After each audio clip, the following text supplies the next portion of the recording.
कश्मीर के रामबन में बादल फटने से बड़ी तबाही हुई है।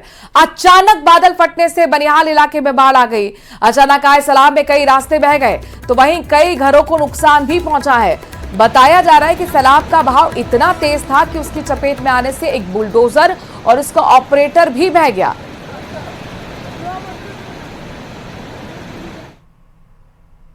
जो ही एक क्लाउड ब्रेस्ट हुआ, उसकी जद में एक मशीन के साथ साथ उसका एक एलएनटी का एक हेल्पर की उसकी जद में आया। तो अनफन वहाँ जो आसपास के लोग थे, एनजीओ बनिहाल वॉलंटियर के साथ साथ यहाँ फिर एडमिनिस्ट्रेशन भी जाए, वारदात पर पहुंचने की कोशिश की, लेकिन बारिश काफी ज्यादा थी और जो रेस्क्यू टीम ने उन्होंने काफी मशक्कत के बाद उस डेड बॉडी को निकाला। वहीं गुजरात में बारिश और बाढ़ से बड़ी तबाही हुई है। सूरत में भारी बारिश के बाद से ओलर नदी ने रौद्र रूप धारण कर लिया है। हालात ये है कि नदी के किनारे बसे रिहायशी इलाके सैलाब की चपेट में आ चुके हैं। कई सड़कें पानी में डूब चुकी हैं। कई इलाकों में पुल के ऊपर से नदी का पानी बह रहा है। नदी के तेज धारा में शमशान घाट भी डूब चुका है।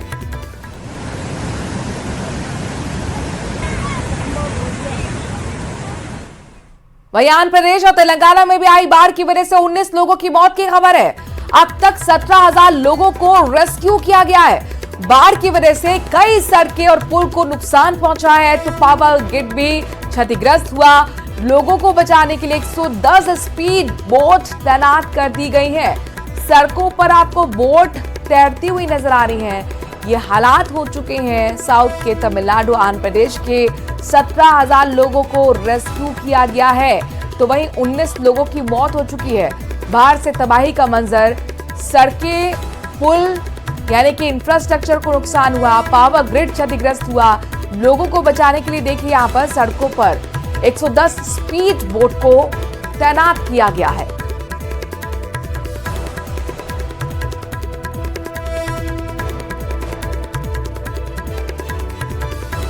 तो तेलंगाना और आंध्र प्रदेश में भी भारी बारिश जमकर तबाही मचा रही है। दोनों राज्यों में कई लोगों के मारे जाने की खबर है।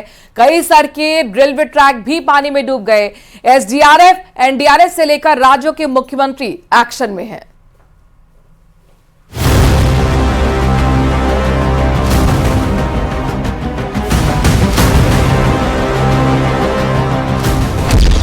दक्षिण में आसमानी आफत का कहर।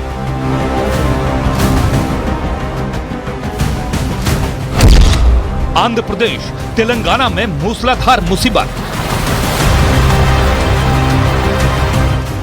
बारिश और बाढ़ के कहर की ये तस्वीरें हैं दक्षिण भारत की। आंध्र प्रदेश और तेलंगाना में पानी ने विकराल रूप ले लिया है। दोनों राज्यों में मूसलाधार बारिश ने तबाही मचा दी है। इस बीच 17,000 लोगों को सुरक्षित जगहों पर पहुंचाया गया है। आंध्र प्रदेश के विजयवाड़ा में सबसे ज्यादा हालात खराब हैं। विजयवाड़ा में बूढ़ा मेरू बांध में आई दरार लोगों पर मुसीबत बनकर टूटी है। कई इलाके पानी में डूब गए हैं। शहर में बाढ़ जैसी स्थिति बनने की वजह से लोग पलायन को मजबूर हो गए हैं। लोगों के सीने तक पानी भर गया है। सड़कें सैलाब में तब्दील हो चुकी हैं। सड़कों पर भरे पानी में नाव दौड़ रही है। एनडीआरएफ भी एक्शन में है। एनडीआरएफ की टीम लोगों का रेस्क्यू कर उन्हें सुरक्षित जगहों पर पहुंचा रही है। पानी भरने से लोगों के घर, गाड़ियां, दुकान, पेट्रोल पंप सब डूब गए हैं। विजयवाड़ा में बाढ़ और बारिश का आलम यह है कि पूरा इलाका एक मंजिल तक डूबा हुआ नजर आ रहा है। बारिश से हालात इतने बुरे हो गए हैं कि लोगों के घर से लेकर दुकानों तक के अंदर पानी घुस गया है। सड़क पर खड़ी गाड़ियां जलमग्न हो गई हैं। बाढ़ बारिश के हालातों को देखते हुए राज्य के मुख्यमंत्री चंद्रबाबू नायडू एक्शन में हैं। चंद्रबाबू नायडू लगातार बाढ़ प्रभावित इलाकों का दौरा कर रहे हैं। मुख्यमंत्री चंद्रबाबू नायडू ने बाढ़ प्रभावित इलाकों का जायजा भी लिया। उधर तेलंगाना में भी आंध्र प्रदेश जैसे हालात हैं। तेलंगाना में लगातार बारिश से राज्य के कई हिस्से पानी में डूब गए हैं। सूर्यापेट, भद्राद्री, कोठागुडेम, महबूबाबाद और खम्मम जिले बाढ़ से सबसे ज्यादा प्रभावित हैं। भारी बारिश की वजह से तेलंगाना में रेलवे ट्रैक को भी नुकसान पहुंचा है। महबूबाबाद के इंटकने में रेलवे ट्रैक बह गया, जिसकी तस्वीरें भी सामने आई। तेलंगाना में 3 जगहों पर हुई तेज बारिश के बाद पटरियां टूटने से दक्षिण मध्य रेलवे की रेल सेवाओं पर भी असर हुआ है। आसमानी आफत की वजह से तेलंगाना के मुख्यमंत्री रेवंत रेड्डी ने प्रशासन को हाई अलर्ट पर रहने के निर्देश दिए। सरकार ने 19 जिलों में अचानक बाढ़ आने की चेतावनी जारी की है। उधर केंद्र दोनों राज्यों पर बाढ़ के हालात पर नजर रखे हुए है। प्रधानमंत्री मोदी ने भी आंध्र प्रदेश के मुख्यमंत्री चंद्रबाबू नायडू और तेलंगाना के मुख्यमंत्री रेवंत रेड्डी से बाढ़ के हालात को लेकर बात की। पीएम ने केंद्र की तरफ से हर संभव मदद का भरोसा भी दिया।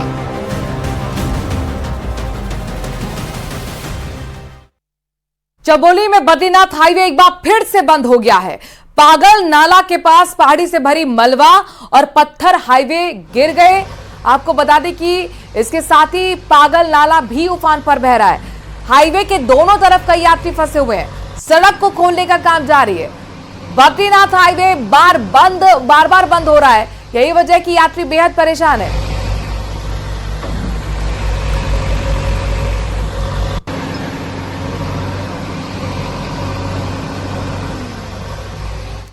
क्या अरब सागर में उठे आसाना तूफान का उत्तराखंड की बारिश से कोई कनेक्शन है?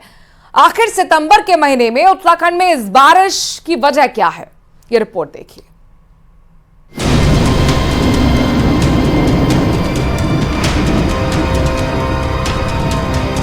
भारत के कच्छ से उठा तूफान अरब सागर में चक्रवात आसना में तब्दील हो गया है। आसना की वजह से पूरे इलाके में जबरदस्त बारिश हो रही है। अरब सागर में 48 साल बाद अगस्त में चक्रवाती तूफान उठा है। आईएमडी के मुताबिक तूफान का सबसे ज्यादा असर गुजरात के कच्छ में दिखेगा। लेकिन बड़ा सवाल ये है कि क्या आसना का उत्तराखंड की बारिश से कोई लेना देना है?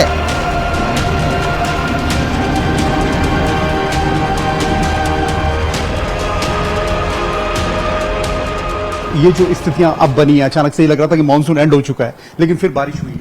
बिल्कुल 2-3 दिन आप देख रहे थे कि अच्छी खासी धूप निकल रही थी और उसकी वजह से हमारे तापमान थे वो 4 से 5 डिग्री तक जो है सामान्य से ऊपर आ गए थे। तो जब ऐसी स्थिति रहेगी तो जैसे ही मॉइस्चर फिर हमको मिलनी शुरू हो जाती है तो थंडरस्टॉर्म एक्टिविटी अच्छी खासी मिल जाती है।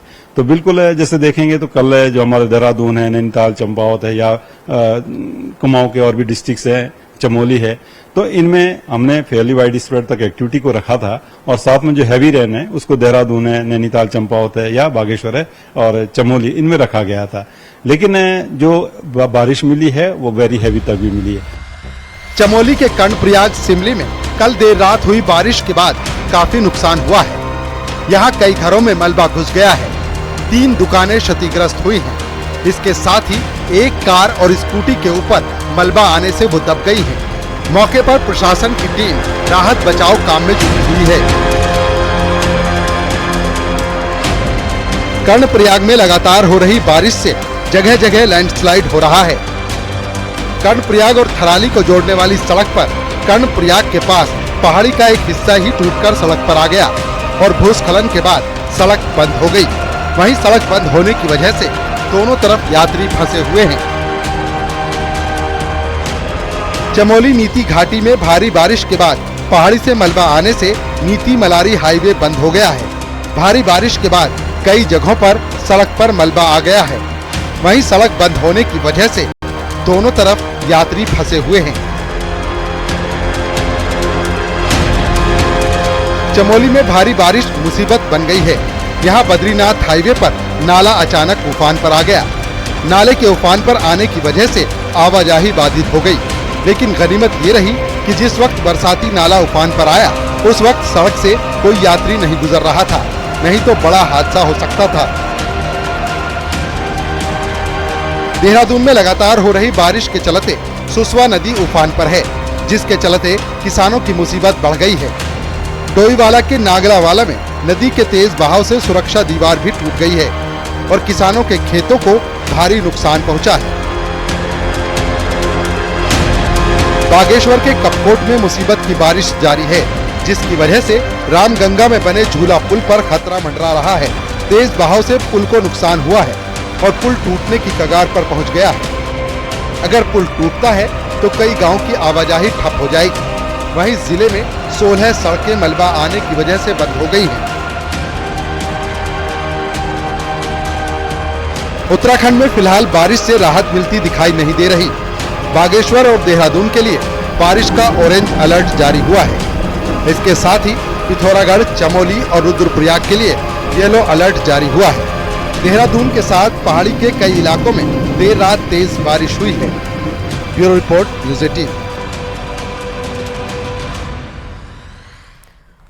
राजस्थान के लिए मौसम से जुड़ा बड़ा अपडेट अपने दर्शकों को दे रहे हैं। मौसम विभाग का एक बार फिर अलर्ट आया है, यानी कि प्रदेश के सभी जिलों में येलो अलर्ट जारी करते हुए बारिश की संभावना जताई गई है।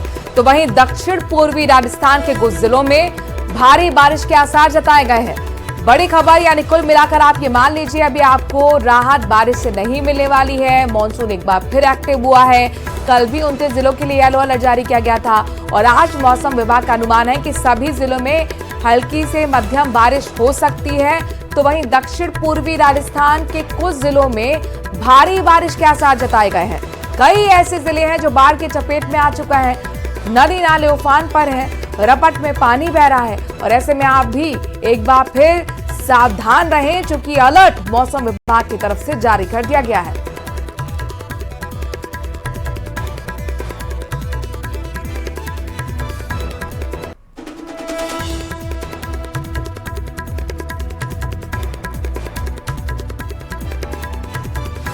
कोटा से इस वक्त बड़ी खबर आ रही है। दरअसल ये खबर कंगना रनौत से जुड़ी हुई है।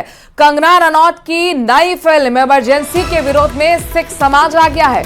सिनेमा घरों में फिल्म दिखाए जाने पर विरोध प्रदर्शन की चेतावनी दी गई है। फिल्म में सिख समाज के प्रति भ्रामक तथ्य के आरोप लगे हैं। फिल्म को लेकर सिख समाज में आक्रोश है। राष्ट्रपति के नाम ज्ञापन सौंपकर विरोध भी सिख समाज जता चुका है। इमरजेंसी फिल्म जो कि अभी रिलीज नहीं हुई है और उसको लेकर जानकारी मिल रही है कि सिख समाज में बेहद गुस्सा है। कंगना रनौत की फिल्म इमरजेंसी को लेकर सिनेमा घरों में अगर फिल्म रिलीज की जाएगी तो इसका प्रदर्शन बंद कर दिया जाएगा, ये चेतावनी दी गई है। साथ ही कहा है कि सिख समाज के प्रति भ्रामक तथ्य रखे गए हैं फिल्म में। इस तरीके के आरोप सिख समुदाय की तरफ से लगाया गया है। सिख समाज बेहद गुस्से में इससे पहले अपना गुस्सा जाहिर करने के लिए राष्ट्रपति के नाम ज्ञापन सौंपकर विरोध जता चुके हैं। और प्रधानमंत्री नरेंद्र मोदी की तस्वीर आपको दिखाते हैं। ब्रुनेई आज रवाना हो रहे हैं, सीधी तस्वीरें आपको दिखा रहे हैं। इस वक्त की बड़ी और महत्वपूर्ण खबर, तस्वीरें आपके सामने, जहां पर प्रधानमंत्री नरेंद्र मोदी का विदेश दौरा। ब्रुनेई के लिए रवाना होते हुए प्रधानमंत्री नरेंद्र मोदी, सिंगापुर का भी उनका दौरा रहेगा। तो ये प्रधानमंत्री नरेंद्र मोदी विदेश दौरे पर रवाना होते हुए हाथ हिलाते हुए, नमस्कार करते हुए, और जाहिर तौर पर ये काफी महत्वपूर्ण दौरा प्रधानमंत्री नरेंद्र मोदी का है। बड़ी खबर आपको प्रधानमंत्री नरेंद्र मोदी से जुड़ी हुई बता रहे हैं। ब्रुनेई के दौरे पर प्रधानमंत्री निकलते हुए, जाते हुए भारतीय विमान से हाथ हिलाकर अभिवादन कर रहे हैं, हाथ जोड़कर अभिवादन स्वीकार कर रहे हैं। प्रधानमंत्री ब्रुनेई के यात्रा के लिए रवाना होते हुए तस्वीरें आपको सीधे दिखा रहे हैं। ये दौरा काफी महत्वपूर्ण है। उनके साथ एक भारतीय डेलीगेशन भी है जो कई द्विपक्षीय मुद्दों पर बातचीत करेगा। व्यापार संबंधित बातचीत होगी, किस तरह से ब्रुनेई के साथ आगे रिश्तों को मजबूत किया जाए, इसको लेकर बातचीत होगी। आपको बता दें कि 2 दिन का प्रधानमंत्री नरेंद्र मोदी का दौरा है। 3 और 4 सितंबर को ब्रुनेई का दौरा है प्रधानमंत्री नरेंद्र मोदी का, और इसके लिए रवाना होते हुए तस्वीरें आपके सामने प्रधानमंत्री की, हाथ हिलाकर अभिवादन कर रहे हैं प्रधानमंत्री। ब्रुनेई के सुल्तान हाजी हसन मल के निमंत्रण पर ब्रुनेई का दौरा प्रधानमंत्री नरेंद्र मोदी कर रहे हैं। विदेश मंत्रालय के मुताबिक ये प्रधानमंत्री का भारतीय प्रधानमंत्री की पहली द्विपक्षीय यात्रा है ब्रुनेई के लिए। विदेश मंत्रालय के प्रवक्ता ने जानकारी दी है कि प्रधानमंत्री 3 और 4 सितंबर को ब्रुनेई की यात्रा पर रहेंगे और ये किसी भारतीय प्रधानमंत्री की ब्रुनेई की पहली द्विपक्षीय यात्रा है। लिहाजा ब्रुनेई के संबंधों को किस तरीके से मजबूत किया जाए, इस पर फोकस होगा। उनके साथ भारतीय डेलीगेशन भी मौजूद रहेगा। खबरों में आगे बढ़ते हैं। नेटफ्लिक्स की web series ICH-14 the Kandahar hijack पर प्रतिबंध लगाने की मांग अब तेज हो गई है। इसे लेकर दिल्ली हाईकोर्ट में एक याचिका भी दाखिल की गई है। सुरजीत सिंह नाम के व्यक्ति ने यह याचिका दाखिल की, जिसमें वेब सीरीज के जरिए हिंदू समुदाय को बदनाम करने की साजिश करने का आरोप लगाया गया है। याचिका में मांग की गई है कि कोर्ट सेंसर बोर्ड को वेब सीरीज का सर्टिफिकेट रद्द करने का निर्देश दे। इसके साथ ही इसके प्रसारण पर तत्काल रोक लगाई जाए।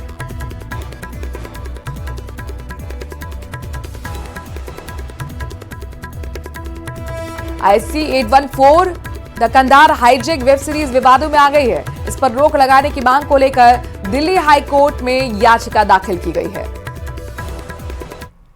खबरों में आगे बढ़ते हैं। उपचुनाव को लेकर खबर यह मिल रही है कि पूरी तरह से कांग्रेस एक्शन मोड में नजर आ रही है। पीसीसी चीफ गोविंद सिंह डोटासरा की आदिवासी क्षेत्रों में बैठक है।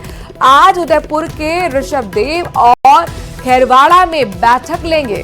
डूंगरपुर के 84 विधानसभा का दौरा करेंगे। 84 क्षेत्र के सीमलवाड़ा, गलियाकोट, सांगवाड़ा में बैठक होनी है। 4 सितंबर को सलुम्बर में कार्यकर्ताओं को संबोधित करेंगे। साथ ही विधानसभा चुनाव की तैयारी को लेकर भी इसमें जांचा जाएगा, परखा जाएगा, कार्यकर्ताओं से फीडबैक लिया जाएगा, रणनीति बनाई जाएगी और जीत का मंत्र भी पीसीसी चीफ देते हुए नजर आएंगे। आपको बता दें कि उपचुनाव यहां पर होने हैं विधानसभा की सीटों पर राजस्थान में, जिसमें तमाम राजनीतिक पार्टियों ने एड़ी चोटी का जोर लगाना शुरू कर दिया है। कांग्रेस ने जयपुर में हाल ही में संगठन से जुड़ी महत्वपूर्ण बैठक ली थी, जिसमें कई दावेदारों को भी बुलाया गया था। संगठन को कैसे मजबूत किया जाए, जिताऊ कैंडिडेट कौन हो, इसको लेकर मंथन किया गया। और आज खुद आदिवासी अंचल में मौजूद रहने वाले हैं पीसीसी चीफ डोटासरा। इसी संबंध में एक बड़ी बैठक होगी। जयपुर से बड़ी खबर आ रही है। भजनलाल सरकार ने ई गवर्नेंस क्षेत्र में इतिहास रच दिया है। राजस्थान का ई गवर्नेंस क्षेत्र में गोल्ड मेडल के लिए चयन किया गया है। एआई क्षेत्र के लिए राजस्थान का चयन किया गया है। मुंबई में आज से 2 दिवसीय कॉन्फ्रेंस का आयोजन भी होगा। सभी राज्यों के प्रतिनिधि इस कॉन्फ्रेंस में शामिल हो रहे हैं। कॉन्फ्रेंस में डॉक्टर समित शर्मा को गोल्ड मेडल से सम्मानित किया जाना है। केंद्र सरकार के ई गवर्नेंस मंत्रालय द्वारा सम्मानित किया जाएगा। कार्यक्रम का आयोजन मुंबई में हो रहा है और जाहिर तौर पर भजनलाल सरकार के लिए बड़ी उपलब्धि है, क्योंकि भजनलाल सरकार ने ई गवर्नेंस क्षेत्र में एक इतिहास रच दिया है। राजस्थान का ई गवर्नेंस क्षेत्र में गोल्ड मेडल के लिए चयन किया गया है। आपको बता दें कि एआई क्षेत्र के लिए राजस्थान का चयन किया गया है। जम्मू रीजन में आतंक के खिलाफ अब तक सुरक्षा दीवार खड़ी एक की गई है। इसका नाम है ग्राम रक्षा गार्ड। अब तक गांव वालों के लिए पहरेदारी का काम करने वाले इन लोगों को गृह मंत्रालय ने आधुनिक हथियारों और हाईटेक इक्विपमेंट से लैस कर दिया है, जिसकी मदद से न केवल प्रहरी का वो काम कर पाएंगे, बल्कि अब ये आतंकवादियों से लोहा भी ले पाएंगे, उन पर प्रहार भी कर पाएंगे।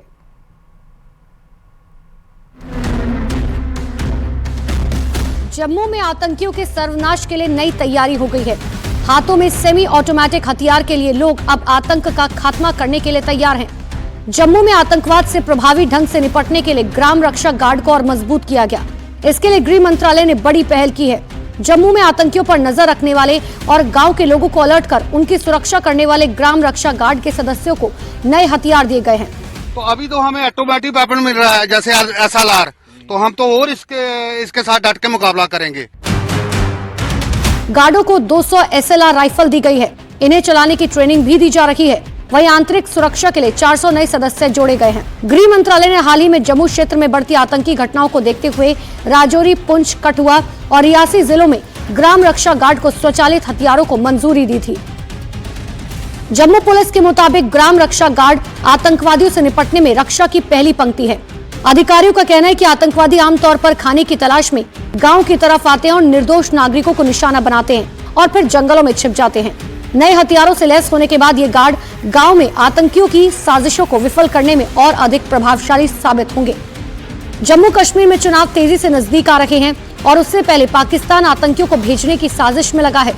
विधानसभा चुनाव के मद्देनजर और आतंकवाद के खिलाफ निर्णायक लड़ाई के लिए विलेज डिफेंस गार्ड तैयार है। ग्राम रक्षा गार्ड की बढ़ती संख्या और हाईटेक हथियार आतंकवादियों को गांव के करीब आने की हिम्मत नहीं देंगे। साथ ही सुरक्षा बलों और पुलिस के साथ कंधे से कंधा मिलाकर संवेदनशील क्षेत्रों में तैनात दिखाई देंगे। और इसी के साथ मारो राजस्थान में आज के लिए इतना ही। बाकी खबरों के लिए बने रहिए न्यूज़ 18 राजस्थान के साथ।